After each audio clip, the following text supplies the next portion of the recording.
இந்த வீடியோ பார்க்குற பேரண்ட்ஸ்க்கு கொஞ்சம் இதில சைக்காலஜிக்கல் ரீசன் என்னன்றத அவங்க புரிஞ்சுக்கணும். ஏன் நம்ம பையனுக்கு, பொண்ணுக்கு இது வருதுன்றது. ஏற்கனவே நான் நெறைய சொல்லியிருக்கிறேன். அதாவது இந்த ப்ரீஃப்ரண்டல் கார்டெக்ஸ் இந்த லாஜிக்கல் திங்கிங்க்கான அந்த பிரெயின், அது பிரெயின்ல இருக்கிற ஒரு பார்ட் வந்து பார்த்தீங்கன்னா, லேட்டா தான் உங்களுக்கு வந்து வொர்க் ஆகும். ஓகே. ஒரு பெண் குழந்தைக்கு 18 இயர்ஸும், ஒரு ஆண் குழந்தைக்கு 21 இயர்ஸ்ல தான் இது வந்து பார்த்தீங்கன்னா, ஃபுல்லி கம்ப்ளீட்டா டெவலப் ஆகும். ஸோ நம்ம எதுக்காக இவங்கள இவங்களுக்கு நம்மள பிடிச்சிருக்கு, இல்ல பிடிக்கல, எதுக்கு அந்த அட்ராக்ஷன் வருதுன்னு அந்த ரீசனே அவங்களுக்கு வந்து தெரியாது. அண்ட் டோப்பமைன் அ வந்து ரிவார்ட் சிஸ்டம். ஒரு ஹாப்பி ஹார்மோன். இவங்கள பார்த்தா ஏதோ ஒரு பட்டர்ஃப்ளை நமக்குள்ள வருது. இல்லையே இவங்ககிட்ட நம்ம பேசினா நம்மளுக்கு ஏதோ வந்து ஒரு நல்லா இருக்கே.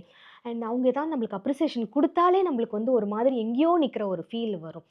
அது வந்து இந்த ஏஜ் அந்த டீனேஜா இருக்கட்டும், இல்ல இப்போ ப்ரீ டீனா கூட இருக்கட்டும், அவங்களுக்கு வந்து ரொம்ப அந்த டோப்பமைன் வந்து ஃபாஸ்ட்டா நடக்கும். ஒரு குட்டி எக்ஸாம்பிளோட சொல்லணும்னா, ஒரு காரு வித் பவர்ஃபுல் இன்ஜின் ஆனா லோ பிரேக். அந்த பிரேக் ஒழுங்கா வேலை செய்யாது. அந்த நிலைமையில தான் அந்த பசங்க வந்து இருப்பாங்க. அத சேஸ் பண்ணிட்டு நம்ம போலான்ட்டு ஃபாஸ்ட்டா போவாங்க அவங்க. பட் எந்த இடத்துல பிரேக் எடுக்கணும், புடிக்கணும்ன்றது அவங்களுக்கு தெரியாது.